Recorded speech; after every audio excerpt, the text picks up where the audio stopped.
tiene un grandísimo interés desde el punto de vista... El pasado 30 de septiembre, día en que la Iglesia celebra el recuerdo de San Jerónimo, el gran traductor de la Biblia, el Papa Benedicto XVI firmaba lo que se llama exhortación apostólica postsinodal Verbum Domini.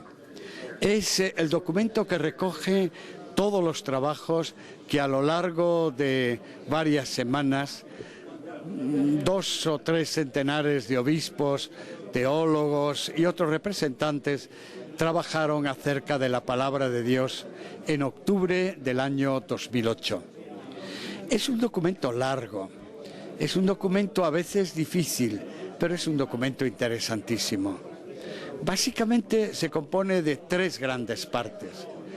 En la primera, siguiendo el Papa el esquema del prólogo del Evangelio de San Juan, nos habla de la palabra de Dios.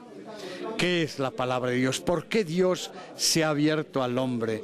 ¿Cómo esa apertura se concentra sobre todo en Jesucristo, que es el logos en griego, es decir, la palabra definitiva del Padre? ¿Y cómo esa palabra se hace posible y llega hasta nosotros con la fuerza del Espíritu por medio de la Iglesia? Esta primera presentación nos habla, por tanto, de que Dios se abre al hombre, se abre ofreciéndole su amor y espera una respuesta que es la respuesta de la fe. Esa palabra, por la acción del Espíritu, mediante el trabajo y la tarea de una serie de hombres y mujeres en el antiguo Israel y en la Iglesia, se ha puesto por escrito en lo que llamamos la Biblia o la Sagrada Escritura. ¿Cómo leer la Sagrada Escritura? ¿Cuáles son las exigencias para poder entender de verdad lo que ahí hay, para descubrir en esa letra la viva palabra de Dios? A esto dedica la última parte del último capítulo de la primera parte el Papa. Es una cuestión compleja. La Biblia, la Sagrada Escritura, es palabra escrita por hombres en épocas, lugares y momentos muy distintos. Por tanto, necesitamos de las técnicas, de los conocimientos, de las lenguas que nos ayudan a entender lo que es un libro antiguo, escrito en una cultura y en una lengua muy alejada de la nuestra. Pero con esto solo no habríamos pasado el nivel de la filología o de la historia crítica literaria. Hace falta también la acción del Espíritu para poder descubrir en esa letra la palabra viva de Dios. El título, como es ¿Cómo se hace esto? Para hacer eso tenemos que abrirnos a la acción del Espíritu, leer la Escritura con la misma luz del Espíritu con que un día se compuso y con que la Iglesia fue encontrándola a lo largo de la historia. ¿Y cómo sabemos que el Espíritu es el que nos anima, nos ilumina y nos ayuda a conocer la Escritura? Solo lo sabemos si leemos la Escritura en el mismo marco en que nació, que es la Iglesia. Es verdad que el Espíritu puede soplar donde quiera y puede ayudar a entender la Escritura a quien quiera, pero la garantía de que el Espíritu nos ilumina y nos ayuda la tenemos únicamente en la Iglesia, a quien está asegurado este Espíritu. Por eso, la interpretación de la Biblia, el especialista la tiene que hacer en un doble marco. Un marco literario, crítico, filológico, técnico. Y para eso hace falta estudiar mucho.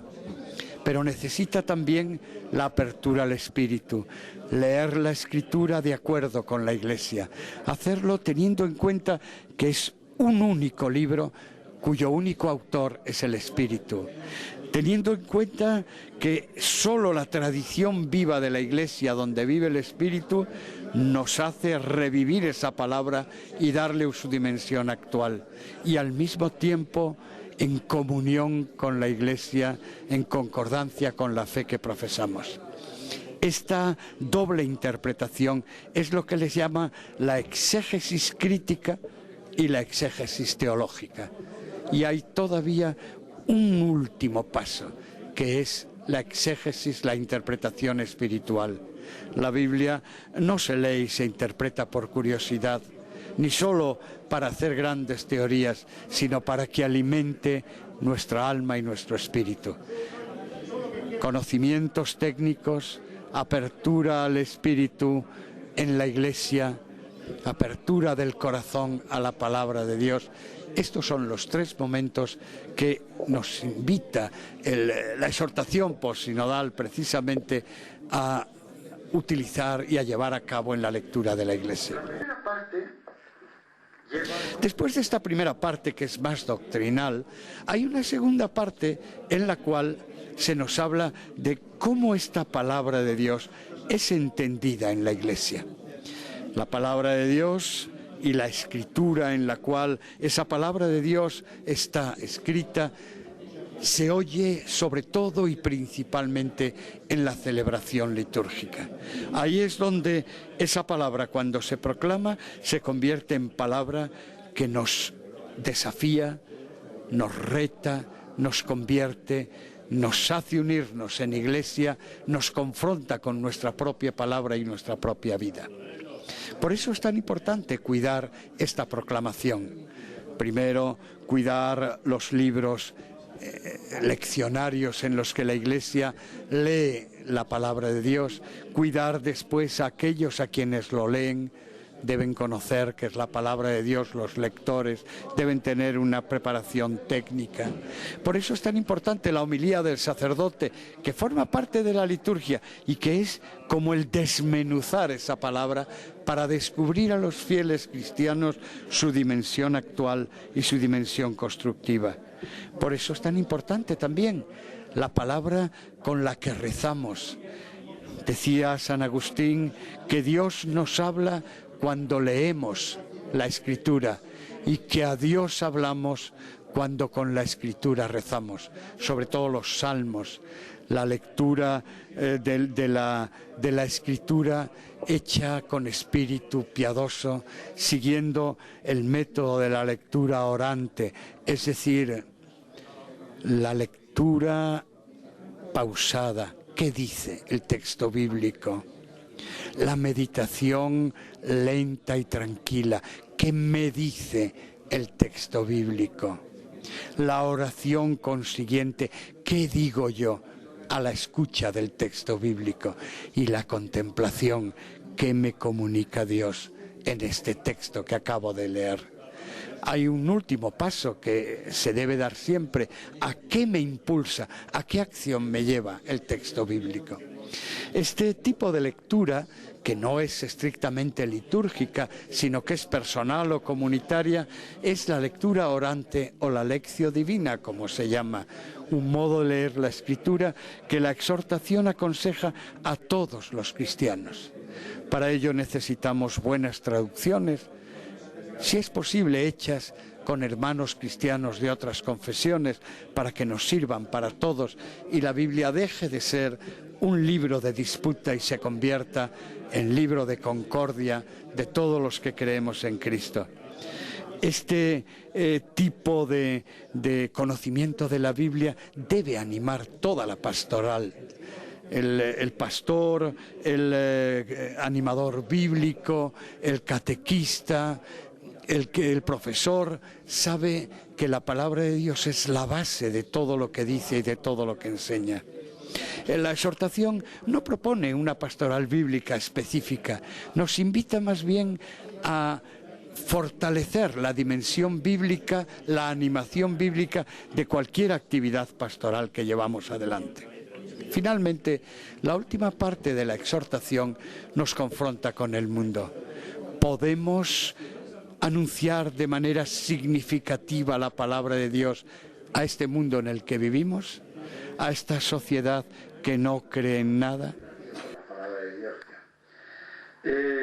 La exhortación nos invita a llevar adelante ese servicio humilde de la palabra al mundo, que se expresa de diversas maneras, mediante el impulso que de ella recibimos para comprometernos por la justicia y por la paz, mediante nuestro compromiso en la vida política que se inspira en los valores de la Escritura, mediante la defensa de los derechos humanos que han nacido en gran parte del Evangelio, mediante la lucha por la paz y contra la guerra, y al mismo tiempo la capacidad para llevar a cabo una caridad efectiva y tratar de lograr que esta caridad sea real, porque será necesaria siempre, incluso en las sociedades mejor organizadas. Cómo anunciar esta palabra a los jóvenes, a los emigrantes, a los que sufren, a los pobres, que a su vez nos evangelizan y nos anuncian a nosotros en la palabra. Cómo enfrentarnos con la naturaleza y descubrir los verdaderos valores de la ecología a partir precisamente de lo que la palabra de Dios nos enseña sobre el mundo, que es un mundo creado por Dios con amor y entregado a las manos responsables del hombre.